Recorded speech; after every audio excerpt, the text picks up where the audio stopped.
Merci d'être si nombreux à regarder RTI 1. Bonjour à tous, nous sommes le dimanche 16 janvier 2022. Le Premier ministre était à Bouaké hier. Samedi, le chef du gouvernement y a inauguré le nouveau centre de bureautique, de communication et de gestion de la ville.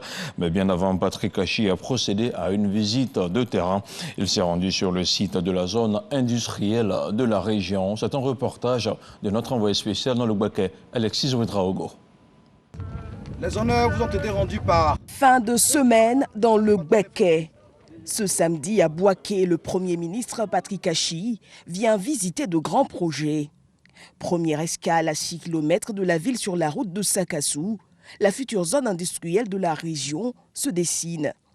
Bâti sur une superficie de 150 hectares, le projet permettra de relancer le secteur de production dans la région, notamment par le textile.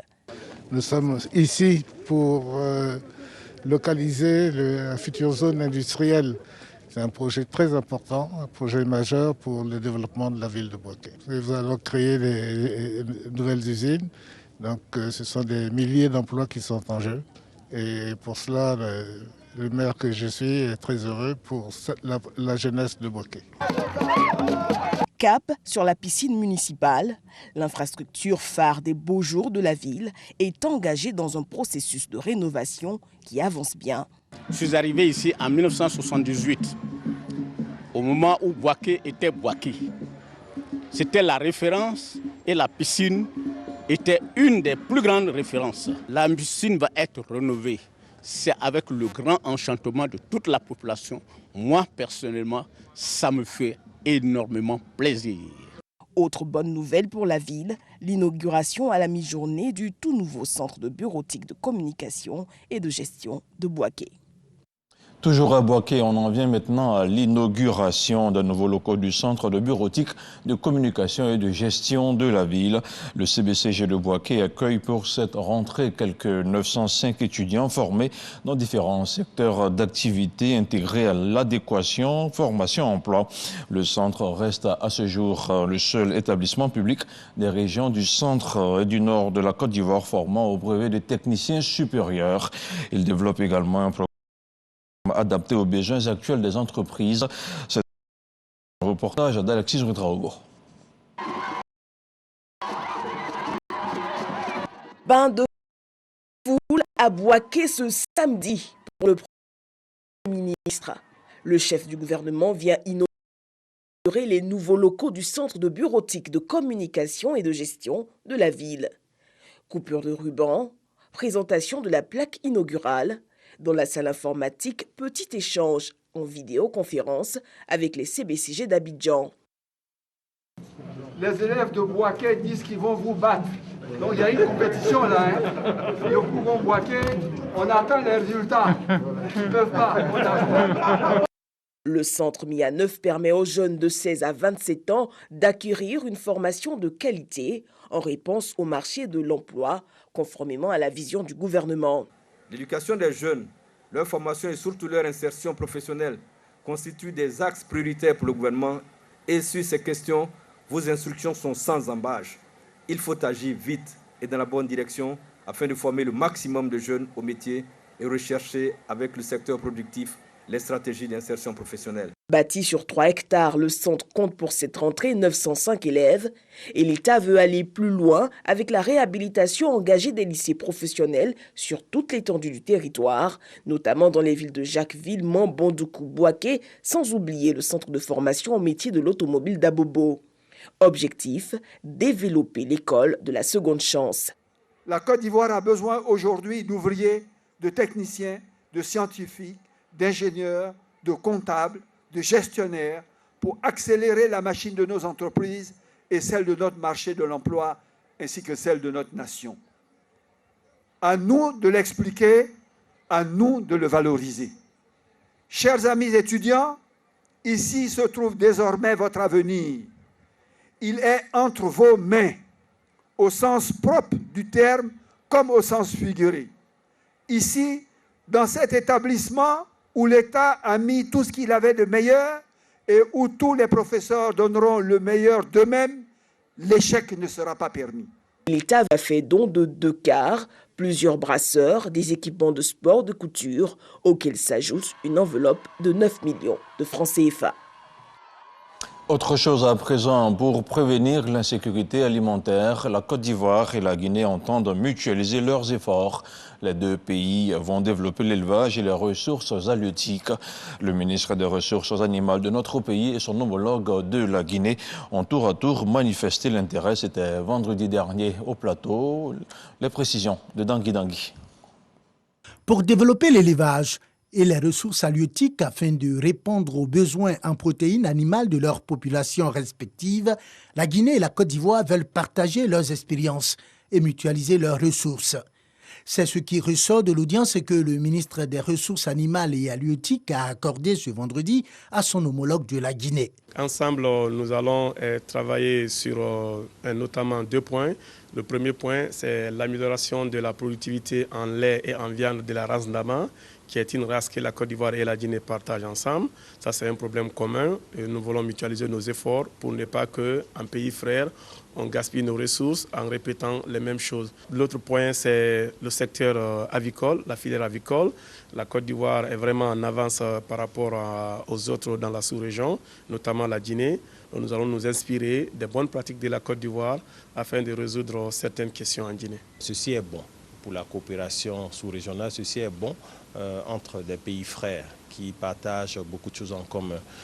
La race Ndama dont parlait le ministre, qui est très usitée, très connue en Côte d'Ivoire, qui constitue plus de 60% de nos cheptels, est d'origine guinéenne, il faut le savoir.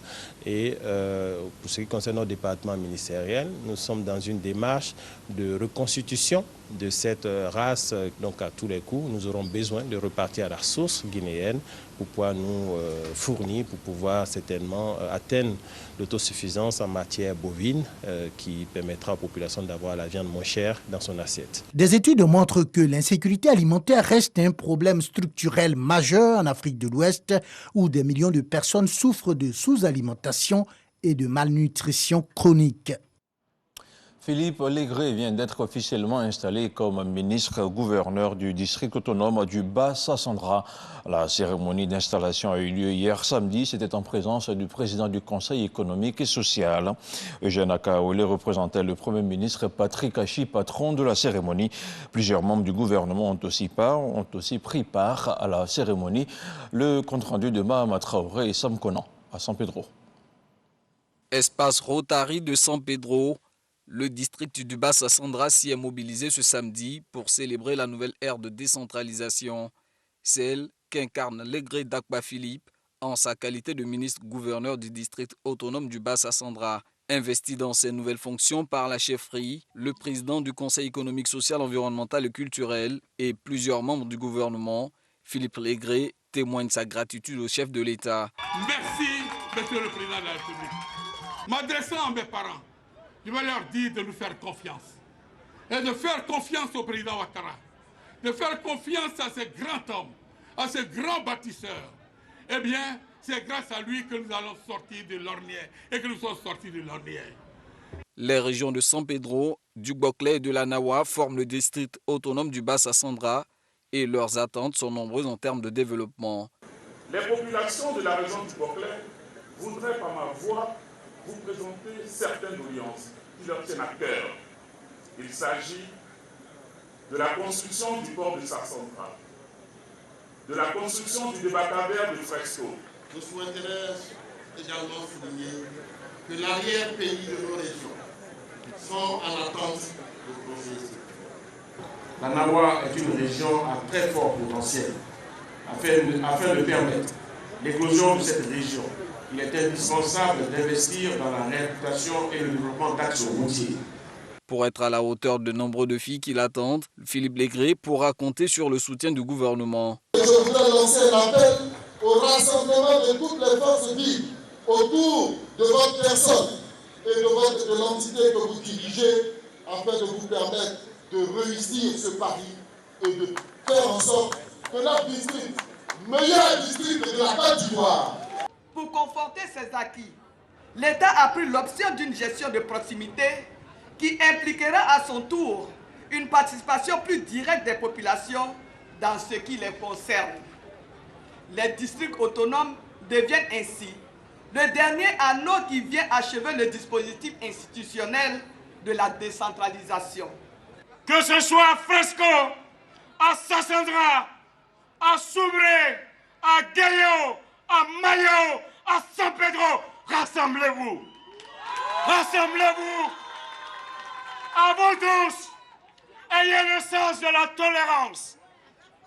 Ayez à cœur, monsieur le ministre-gouverneur, de ne pas trahir la confiance du président de la République et d'œuvrer pour développer les énormes potentiels en matière agricole et touristique qui n'attendent qu'à être mis davantage en valeur. Je vous souhaite plein succès dans cette nouvelle fonction et vous réaffirme mon soutien constant. J'ai cité ici le Premier ministre Hachi Patrick.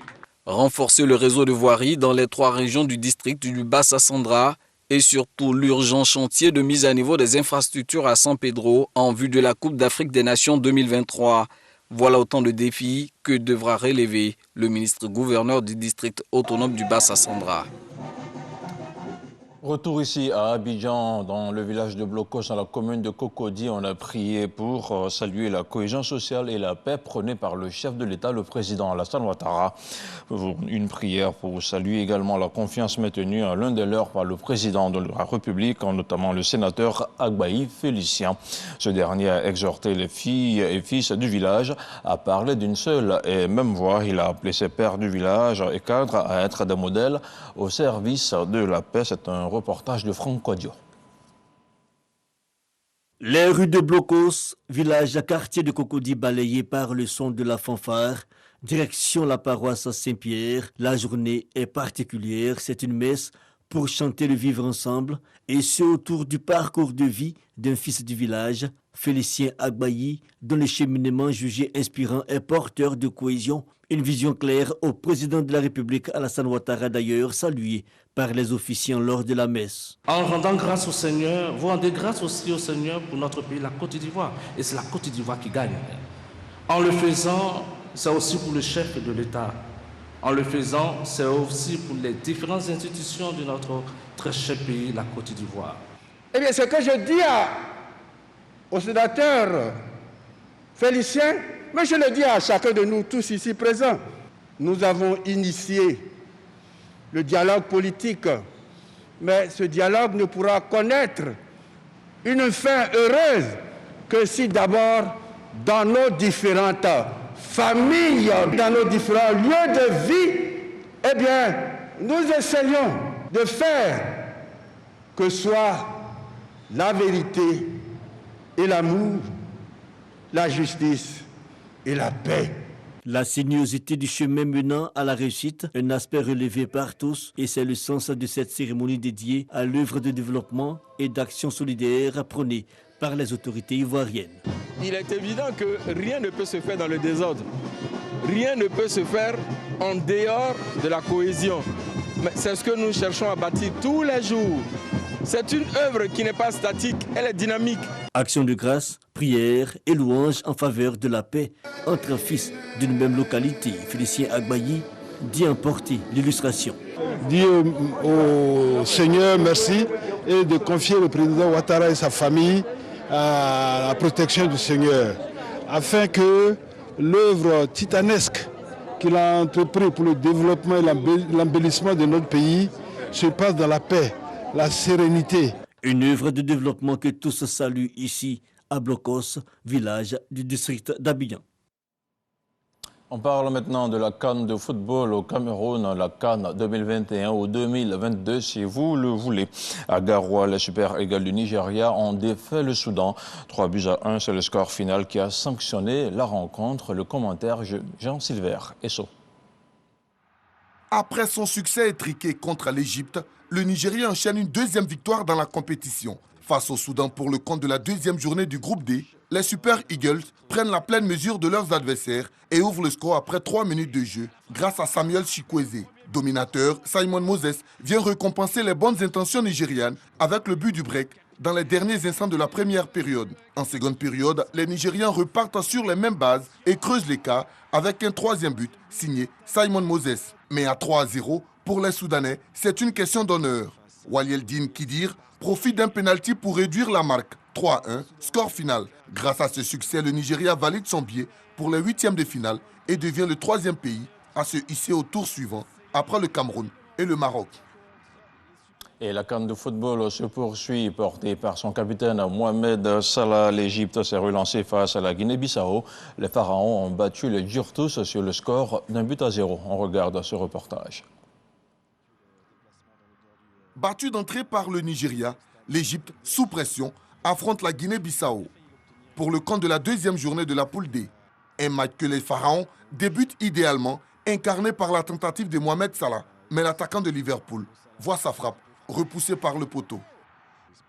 Un manque de réussite que Mostafa Mohamed connaît également à la 18e minute. À force d'insister, les Pharaons sont récompensés de leurs efforts grâce à Mohamed Salah. À 1-0, les joueurs égyptiens croient tenir la victoire, mais se font surprendre. L'arbitre invalide le but après consultation de la vidéo-assistance. Malgré la bonne volonté des joueurs bissau-guinéens de revenir dans la partie, le score en reste là. 1-0, l'Égypte assure le service minimum et se relance dans la compétition. Et voilà, c'était pour vous le récit de Jean Silver et Esso. Et nous aurons 4 matchs au programme ce dimanche 16 janvier 2022. À 13h, vous pourrez suivre la rencontre entre la Gambie et le Mali qui se disputeront la première place du groupe F. Dans le groupe E, la Côte d'Ivoire affrontera la Sierra Leone pour tenter de décrocher son ticket pour le 8e de finale. Toujours à 16h GMT, l'autre rencontre du groupe F opposera la Tunisie à la Mauritanie. Et puis à 19h, les champions en titre, les Fennecs d'Algérie, devront batailler ferme face à la Guinée équatoriale pour rester conformes à leur statut de favori de la compétition. Place à présent à l'actualité internationale avant de refermer ce flash d'information en République démocratique du Congo. Un élève a été grièvement blessé dans des bombardements d'hélicoptères dans la contrée de Petsi en Ituri. Cette région aurifère du nord-est de la RDC a renoué avec les violences fin 2017. Et selon l'armée, la région est infestée des groupes armés nationaux et étrangers qui provoquent l'insécurité.